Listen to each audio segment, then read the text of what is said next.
Welcome back to How to Cake It. I've already had my Canadian Thanksgiving, but American Thanksgiving is here. So I wanted to share and talk about 3 of my favorite holiday cakes. We'll call it holiday cakes. I mean, for you guys, one holiday just rolls into the other. It seems like it would just be a constant month of eating. Okay, so first up, we're gonna start with probably one of the oldest, and it's my fall harvest mega cake. It is delicious. It contains carrot cake, sauteed apples, sauteed plums, caramel buttercream. It is so good.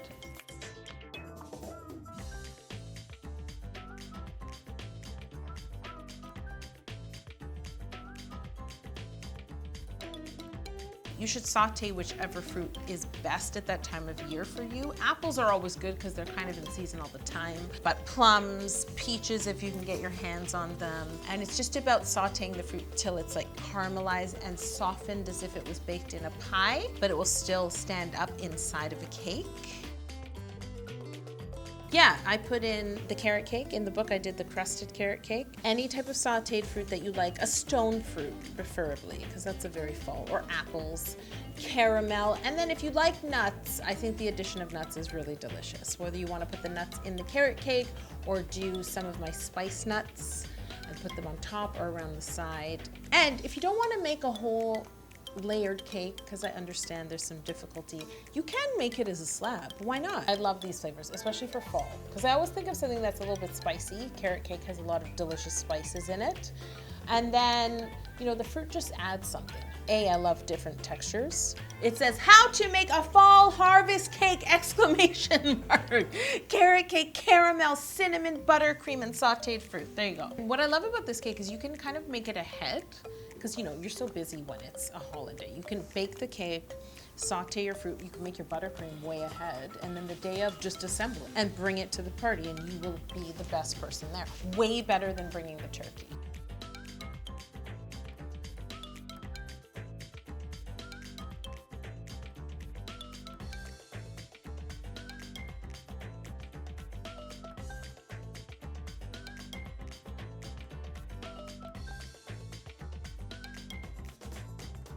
Fall harvest, I'd say that's my #1 suggestion. But if you're adamant that pie has to be a part of Thanksgiving or holiday, then you can make my pumpkin pie cake. This one's newer. Didn't I just make this last year? Delicious.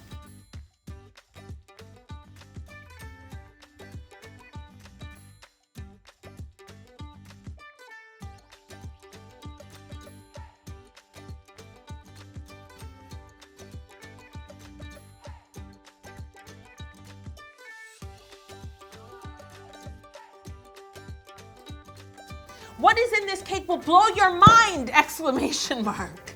Pumpkin pie cake, Thanksgiving and holidays. But there's no for Thanksgiving. It just says pumpkin pie cake, Thanksgiving and holidays. This cake was delicious. So a pumpkin cake. You said that for every single. But they were. Did you try this one? You think at my funeral, you know when you go to funerals and they show photos and like home videos? Mine will just be like B-roll of How to Cake It. My life in cake. I toasted the meringue of the buttercream before I turned it into the buttercream. It was delicious.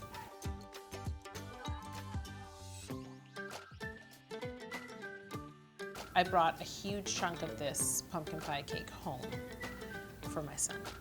And that day he had a friend over. So I was like, guys, you want some cake? And I cut 2 slices of cake. His friend wolfed down the cake so fast. He was like, that's the best cake I've ever had in my life. And then my son said, oh, do you want mine?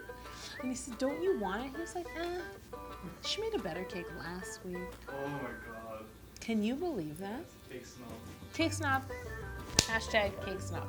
Okay, so pumpkin cake, toasted marshmallow buttercream, spiced pumpkin seeds, and then there were layers of pastry because there's pastry and pumpkin pie. That built up the whole cake, and then on top there was a whole pumpkin pie with toasted meringue.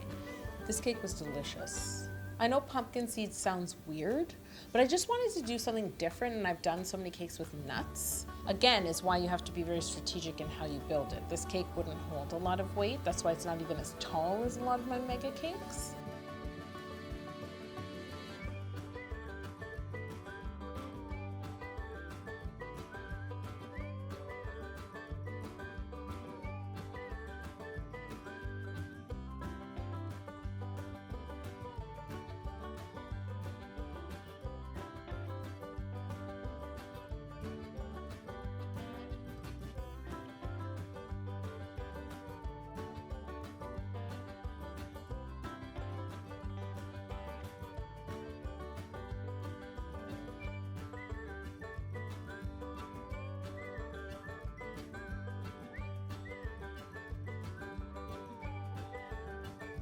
Okay, we're gonna take it way back. In my family, something I always make at the holidays is pecan pie, because I love pecan pie. So, of course, I've made a pecan pie mega. This one is the old one.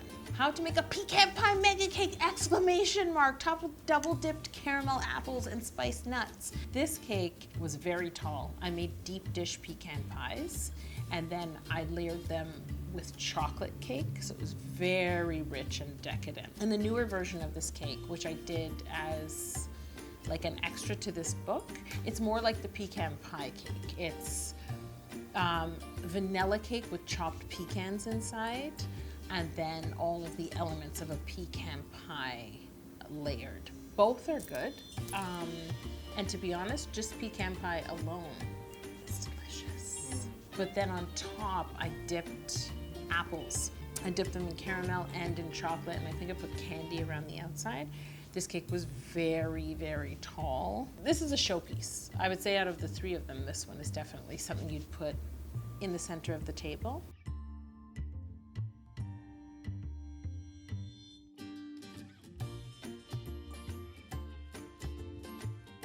But again, it's more about, all three of these cakes, it's more about the elements and how well they go together.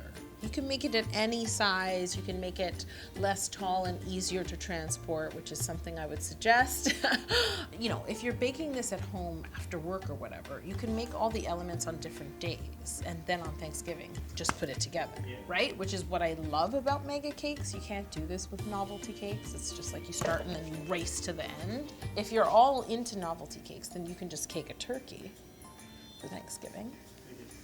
That's the least relaxing cake.